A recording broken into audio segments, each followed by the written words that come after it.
Hello, beautiful vloggers. It's your girl Shay. Now, be sure to go ahead and subscribe and like this video. Now, you make sure you subscribe so you get the latest uploads, and check the description box for timestamps. Have all of that ready for you so you can skip to whatever part you want to get to in this video, okay? So now I'm going to do like a little review of some of the things that I wanted to discuss from the BET Awards. I didn't really want to recap the entire show, but I did want to discuss certain things. So let's get right into it, okay? All right, so first we begin with Migos. And the reason why I start with Migos is because they had drama before the show even started. I don't know if y'all are aware of this. Maybe you already are, but they got into it with Joe Buddens, on the red carpet doing a little interview. So they were doing an interview, I believe, with Complex Magazine, and they were being interviewed by Akademiks, and Joe Buddens was there as well. I don't know if Joe Buddens is now interviewing people or what, but it seemed like maybe he was a part of that. Well, anyway, first of all, Akademiks was giving a little shade a little bit, okay? Because he was kind of like making little comments to Takeoff, who is a member of Migos, it's Takeoff, Offset, and Quavo.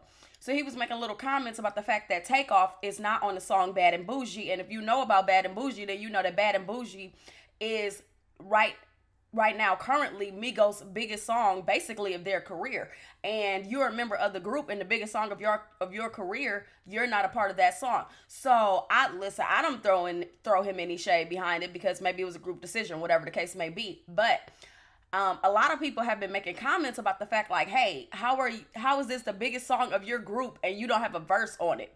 And I believe he's been getting shade from people on social media and different things like that. So Akademiks was like, do you feel bad about being left off the song and all of this stuff? And he was like, do I look like I was left off the song? And I'm like, yeah, it does look like you were left off the song. You didn't have a verse on it. But I guess Akademiks didn't really want that problem, because, Migos is known for, being ready to get down and dirty and get into a fight with somebody. If they don't like something you got to say, they will check somebody real quick. So while they're interviewing them, Joe Buddens, he's not really here for it. He's like, telling Akademiks like, man, come on, wrap this up. So Quavo was like, yeah, we'll wrap it up then. So, Quavo was the one in the middle. If you've seen the video, Offset is on the left, Quavo is in the middle, and Takeoff is on the right. So Quavo, who's in the middle, was like, yeah, we can wrap this up or something like that. So then Akademiks was like, oh, okay, well, it is what it is, but I wish I could have interviewed, the Migos longer, because y'all are one of my favorite groups and all of this stuff. I guess Joe Buddens really didn't care for that. Joe Buddens dropped the mic and walks off. Well, when he dropped the mic, I guess Quavo felt disrespected. Quavo dropped his mic and stood up. When Quavo stood up, then Takeoff and Offset stood up. So they're basically like walking up to Joe Buddens, and then it's like off camera some things are happening. Now, from what I understand, off camera, they were able to break it up and separate everybody or whatever. So it didn't come to blows, but it could have if there was no security there, because Migos, I'm guessing, felt disrespected. Now, it's been said that, Joe Buddens talks about the fact that he feels like some rappers of this day and age, they really not lyricists. They don't really put out real music. I'm not speaking for Joe Buddens, but these are things he has said in the past. I don't know if he was really talking about Migos or if this is what his issue with them was, but in the past he has talked about how rappers really aren't, trying the way they used to. They really don't have good lyrics and stuff like that like they used to. And I would agree with that. It's not even about Migos. It's just in general. Like if you understand anything about 90s rap and early 2000s rap versus the rap music that is of today, yeah, it is definitely different. You don't really have the Pacs and Biggies and Nas and all. I mean, you have Nas, but they not, the people who was really doing huge rap records back in the day that really spoke to people and all that stuff, they not really selling records like, well, a couple of them are no longer living, but that's another story. But, right now the rap music that's really selling is the music that's basically for the clubs. It's nothing really with that much substance behind it. So maybe that's what Joe Buddens was feeling. And so they broke it up or whatever. And then Joe Buddens later tweeted something saying that, somebody was asking him like, what was your issue with Migos or something like that. And he was saying that they a little too sassy for him. Quote unquote sassy. So I guess that was a little shade at their outfits, because their pants was kind of tight. They had on like some silk shirts or whatever. I'm sure it was hella expensive, but yeah, I mean, they outfits were, I don't want to say they were sassy, but they outfits were, I don't know. I'm still trying to get used to the way rappers dress now. I don't know if I'll ever get used to it. It's just, I mean, I don't think you gotta sag your pants or whatever, because that's not cute either, like finding a belt. But at the same time, when you see men, I don't know, men in skinny jeans, for me is just like, I'm not, okay. Let me not throw any shade. So he said that they looked a little sassy. I'm not saying that they were sassy. I'm just saying that that's what Joe Buddens felt about the situation. And it could have come to blows. Gladly, it didn't, because who wants to hear about that? I mean, at the end of the day, I get so sick of hearing about, people feeling like, black people come together for an event and then we can't get along and we can't do anything without fighting, and there's got to be some kind of drama and some beef or something like that. I'm so sick of that. So luckily it didn't turn into something else, but it really could have if you seen that video. So also, okay, so we go to Migos Performance. They performed with Post Malone, and they did the song Congratulations. I really do like that song. Well, it was actually Post Malone featuring Quavo, and I really do like that song Congratulations. I think it's a cute record. And yeah, they did their performance, and I noticed that they clothes were really tight in that performance as well. So maybe that's what Joe Buddens meant when he called them sassy. But I mean, and they performance, I'm no shade, but when they did the whole performance with Post Malone, and then they did all their records and stuff, their pants was kind of like tighter than mine sometimes. Like, my pants ain't always that tight. No shade, but it is what it is. Okay, so moving on. Migos also had a problem with Chris Brown. And if you know why they got a little bit of beef, it's because, Chris Brown was with Karrueche. And Karrueche is the chick that Chris Brown seemed like he was in love with her to me. He was singing songs about her. And he was, from what I understand, he's gotten into fights over her in the past and all kind of stuff. So, rumor has it, and from what I understand, it's not even really a rumor. A lot of people believe that it's the truth and it's fact, and it's been going on for quite a few months that Quavo from Migos and Karrueche are in a relationship, supposedly. So, from what I understand, people in Chris Brown's camp say that at one point Chris Brown and Quavo were cool. Now, I don't know if they were good friends or what, but at some point in their career, they got along, they were chill. So I guess Chris Brown felt like it was like, I don't know. I don't want to speak for him, but it seemed like it's kind of like a guy code situation. Like, if we're cool, you don't date my ex kind of thing. But Karrueche, she don't really want anything to do with Chris Brown, because she got I think it's a 5-year restraining order. So she like, stay away from me, because she had I don't know if any of this is true. Okay.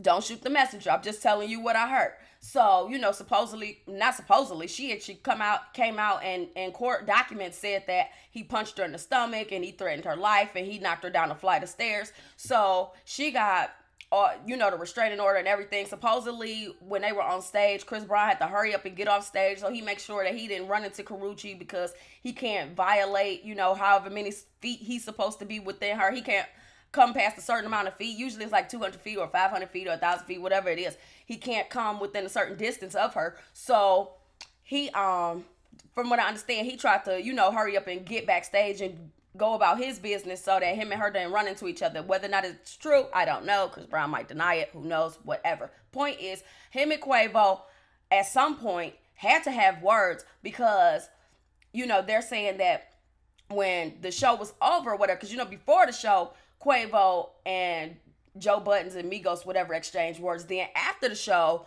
Migos and Chris Brown exchanged words. And what I'm understanding is that one of Chris Brown's members of his entourage or whatever either punched Quavo or they punched Offset. From what I understand, they punched Quavo. And then he got mad, and then the Migos was ready to bang. So a fight ensued. Now, they're saying that Chris Brown was not actually part of the actual fight. And then there's a video of Chris Brown like sitting on the car. Like, I'm not going to play the video because I'm not about to do that copyright infringement stuff. But Chris Brown was like sitting on the car, like chilling. He was like leaning against the car. And they're saying the game was out there as well. And the game was trying to like keep Chris Brown back to make sure that Chris didn't get into a situation with none of the guys from Migos and didn't end up in a fight. But there was some kind of brawl. And it was Chris Brown's entourage versus Migos and their entourage, because one of Chris Brown's entourage punched Quavo. So what happened with that? I'm not sure. If Karrueche left with Quavo, I don't know. But I do, I have to be honest. I wasn't always here for Karrueche, I remember when people used to like mess up her name on purpose and call her karaoke and all that stuff, and or karate or something like that. And I just wasn't always here for her because I've been a fan of Chris Brown for some years. And when they broke up, I just was like, do I like her? Do I not? I don't know. But I do watch that show Claws. I don't know if y'all watch that with Niecy Nash. And Karrueche does a good job on that show. So shout out to Karrueche because her character is like, she's kind of good on that show. I was like, oh, I don't know. She gonna be acting on this show. It's gonna be a terrible mess. Who knows? But she's not bad in the show. So shout out to Karrueche for that.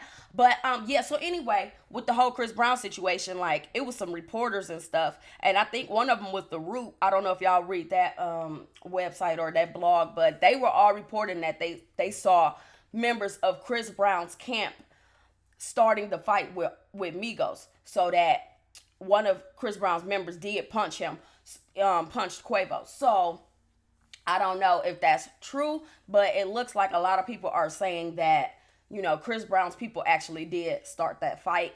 I don't know if it's true. Hopefully Chris Brown was not involved. We don't want to see Chris Brown, getting into any situations. On to Chris Brown. Since we're talking about Chris Brown, let's talk about his performance. I do like Chris Brown. Oh, somebody calling me. Okay, they got to wait.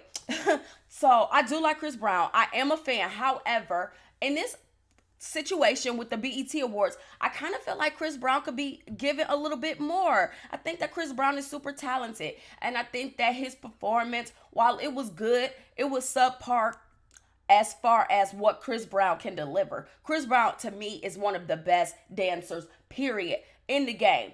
He in the same category, in my opinion, as Chris Brown, Omarion, Usher, Justin Timberlake, whatever. They all like sickening dancers. So when I saw it, yeah, Chris Brown could still dance his ass off. He still got it. But it was not that well put together. And I know some Chris Brown fans are gonna rip my head off and be like, oh my God, I can't believe you said that. But I have to be honest, I don't, just because I'm a fan does not mean that I'm gonna just tell whatever people want to hear. I'm gonna tell you the truth. And the truth is that as much as I like Chris Brown, his performance, wow, he was good. Did y'all see the part where the dancers was like in the front and he was in the back? His dancers, they looked a little sloppy. Like they needed a little bit more practice. The dancing when they was in the front, I think Gucci was performing in the back. Shout out to Gucci. I like Gucci. And Gucci was performing in the back. Chris Brown was in the back near where Gucci Mane was. But in the front of the stage, it was Chris Brown's dancers. They were a little sloppy, if you ask me. Not saying Chris Brown was sloppy, but his dancers that was in the front of the stage, it could have been better. I like Chris. It could have been better. Okay, babies. Beautiful vloggers. Let's keep it moving. Okay, so first we go to New Edition. New Edition really killed it. They knocked it out of the park. I love New Edition. They did it. They are one of the great, they represent the great era of still 80s, 90s music. New Edition is still doing it. Bobby Brown had the fur on, killing it, really shutting it down. I loved it. I live for Bobby Brown and New Edition and Belle Biv DeVoe. Y'all better do it. New Edition really tore that stage down. They owned the moment. They remind me of great 90s music because to me, music is just not what it once was. To me, 90s was the last great era of music. I was born in the 80s and the 90s to me, I really was into all, Mary J Blige came in the 90s, TLC, SWV, you had Tupac, you had Biggie. Of course, I love them. Who doesn't? 90s was when music was still banging. Now, music has really taken a turn for the worst, in my opinion. There are still some great performers. You got your Alicia Keys and people like that. But for overall, music was better in the 90s than it is now. Even the early 2000s was better than what we have now, in my opinion. Anyway, I'm just saying that's my opinion. Don't shoot the messenger. I'm just saying. Okay? So, now, the reason why I bring up New Edition is not just because they killed it, but I'm going to go ahead and use them as a transition, as a segue into talking about Xscape, okay? Xscape got up there. They did it. Tiny, you killed it, baby. You should be so proud of yourself. All of the naysayers, she shut y'all down. Anybody who was doubting whether or not Tiny still got it, Tiny still got it. Tiny can sing live. Tiny can hold a note. Tiny is still in tune. She's on pitch. She's on key. Okay? Speaking of Alicia Keys, Tiny was on key. All right. I loved it. I lived for it. Tiny, baby, you did it. You shut people up. You shut them down. You let them know what it is. Tiny, you banged it out. I love Tiny for her performance. She killed it, okay? So, now, on to the other ladies of Xscape. You had Latasha and Tamika Scott, who are obviously sisters. They both did well. I think that Latasha's voice was a little bit better back in the day, but today she still is a good singer. She still knocked it out. She still can sing better than half these chicks with record deals. Let's just be honest. So Latasha, you killed it. Tamika Scott, Latasha's sister, she had on that silver one-piece outfit. Me and my sister was watching it like, damn, girl, you better work. Her body was snatched. She showed the curves. You know, all women don't have to be my size, a size 2. You could be, you know, out here 8, 10, 12, 14, 16, whatever. I don't know what size she is. I'm not going to sit here and guess. But baby girl was doing it. So Tamika, you was killing them, baby. You was snatched. Your outfit was banging. That silver, you killed it, okay? Kandi looked great. I thought she had maybe a little too much hair, but I can't talk. I got my wig on. You know, this one of my new ones. I like this one. So, you know, I got a little extra hair today too. So, you know, Kandi was up there. Now, when they were singing Understanding, that's when Tiny was snatching wigs, okay? And then Kandi was snatching wigs. She hit that high note. I was like, you better work, Kandi, okay? Real Housewives of Atlanta put you back on the map, because you was already on the map, Grammy winner, whatever, but you know, doing that whole Understanding track and coming at the BET Awards, you reminded them you're not just a Real Housewife, you still a star in your own right, and you was a star before the Housewives. I think that she got into it with, no, that was Phaedra who got into it with Nene and said, I had a career before this. That was Phaedra. But anyway, shout out to Nene, because I can't wait to see her on Real Housewives of Atlanta. But anyway, so, okay, so they doing the performance or whatever. Then they switch songs from Understanding to Just Kicking It. That's when Kandi's vocals got a little shaky. Now, in the beginning, she was working. You understand me? Kandi put it down on Understanding. She sang her ass off and hit that high note. But when they switched to Just Kicking It, her vocals were not kicking it. Her vocals was screeching and scratching and crying and screaming. What did she say on Basketball Wives? Bonnie Jill said about Jackie that she was crying, screaming, and sweating. That's what Kandi's vocals was doing on the second song. Sorry, I love Kandi, I do, but I gotta be honest. You know, I don't do these vlogs and kiss people ass and tell them what they want to hear. I tell you the truth.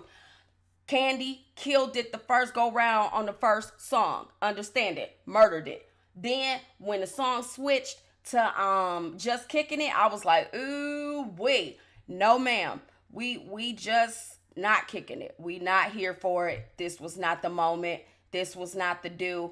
This was not it. Kandi had performed a song on the reunion for Real Housewives of Atlanta. And I remember looking at her. She looked real nervous in that performance too. So I don't know if Kandi suffers from stage fright, but in that performance for Just Kicking It, her voice was shaky and it was not good. Speaking of New Edition, Ralph Tresvant, did I say his name right? Ralph Tresvant. I always mess his name up. But Ralph, the facial expression he was giving was like, you know, I'm pretty sure his facial expression will be a gift at some point. But anyway, yeah, I think they should have left it at Understanding. When they got to Just Kicking It, the other girls, you know, their harmonies was good. They was harmonizing real well. But Kandi's part on Just Kicking It, it left a lot to be desired. You understand what I'm saying? She sound good on Understanding, but when Just Kicking It started, I was like, no ma'am. No ma'am. No ma'am. So, we got to move on. Speaking of vocal slayage, Miss Tamar Braxton. Tamar came to slay. She didn't come to play games. She started performing. She sounds so good. First of all, Tamar got that voice. She a Braxton, okay? When Toni Braxton is your big sister, you got to come and slay. She did. Her voice was killing it. Now, I have to say, a lot of people was throwing her shade over her wig for the red carpet because she had on a short platinum blonde wig. A lot of people wasn't here for it. I thought it was okay. I didn't think it was her best look, but I didn't think it was horrible either. It was somewhere in the middle. But the long blonde wig, she killed that. And you could tell they put that Gorilla Glue on that wig, because when she was swinging her hair and doing all that stuff, It was not going anywhere. It did not move, baby. It was sitting in position. It was not going anywhere. You understand me? Not anywhere, anywhere. It was not moving, okay? She was swinging that hair. She was channeling R. Kelly with the, you know, she, y'all know I can't sing. I can't sing to save my life, so don't let me get started, okay? Now, I can supervise the singers, but I can't sing, so that's not where I'm at, okay? But you got to know what you're good at. I know what I'm good at. I know what I'm not good at. Singing is one of them. Now, Tamar was performing. I thought Tamar did a great job. Soon as the performance was over, everybody was on Twitter, all over social media saying she lip synced. Do I know if she lip synced? I have no idea. The reason why people thought she lip synced was because in the beginning they thought she was singing live. But what really went down was that when she started singing and she was going into it and she started swinging her hair, people was like, you can't really hear her breathing on the mic. I disagree. If you go back and listen to that performance, you can hear her breathing. You can hear her taking breaths while she's doing all of that performing on the floor. Now, to me, what made me think that maybe she was lip syncing was while you could hear her breathing, it didn't seem like any of the notes changed. It didn't seem like when you doing all of that moving around, it's got to do something to your vocal cords. You on your knees, shaking your hair and all that stuff. So I could see why people thought she lip synced. Personally, I don't know that I think she did. I think that she killed it, and I think that she really showed up. And I thought that she gave a great performance. It obviously she did something right because people still talking about it the next day. So while everybody hating on her, the Tamartians is letting it be known. She killed it.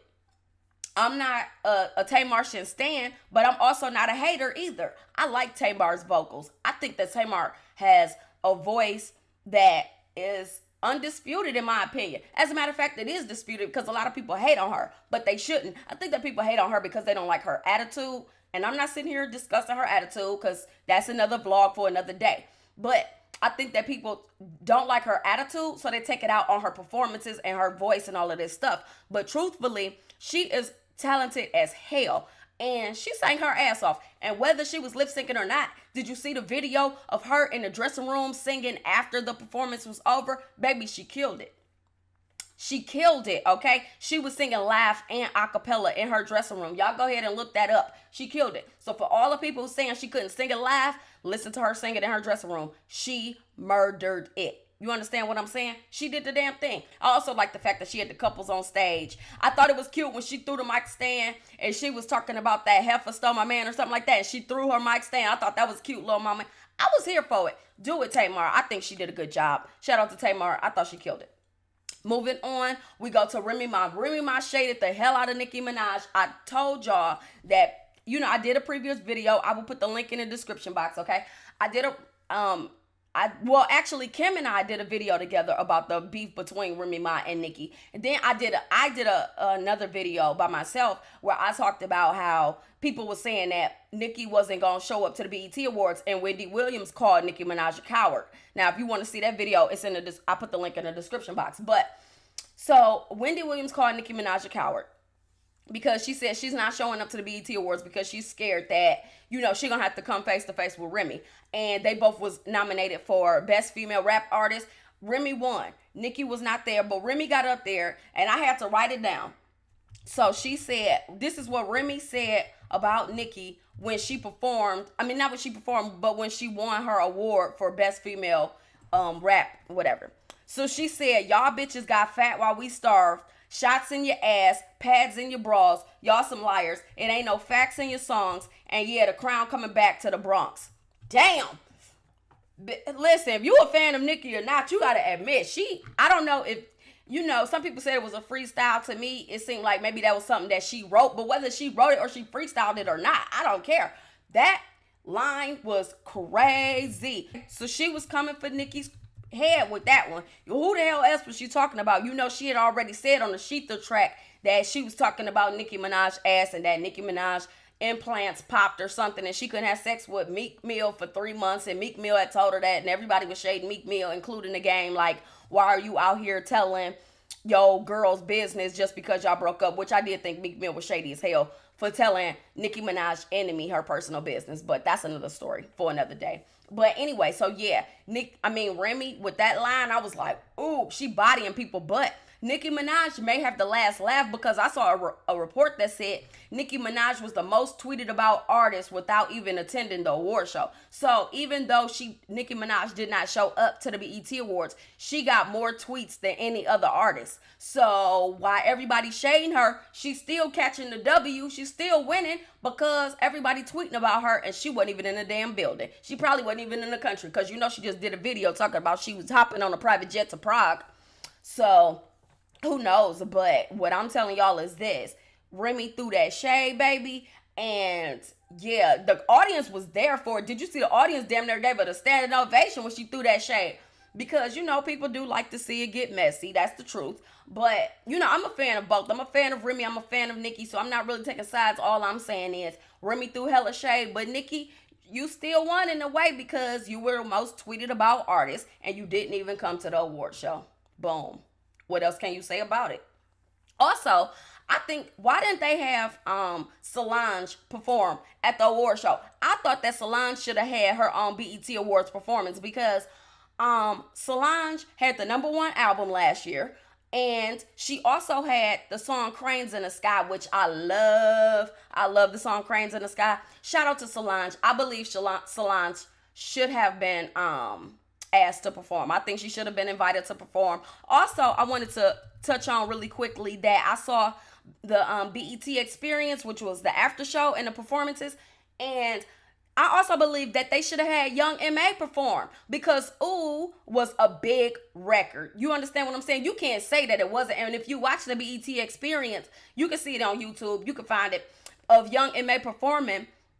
The whole crowd knew every single word to that song. So Young M.A and both Young M.A and Solange should have been offered to come and perform and do that award show. I don't know why they didn't have them there, but they should have, okay? Period. Point blank, period.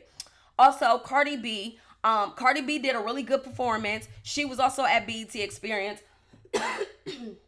She was also at BET Experience.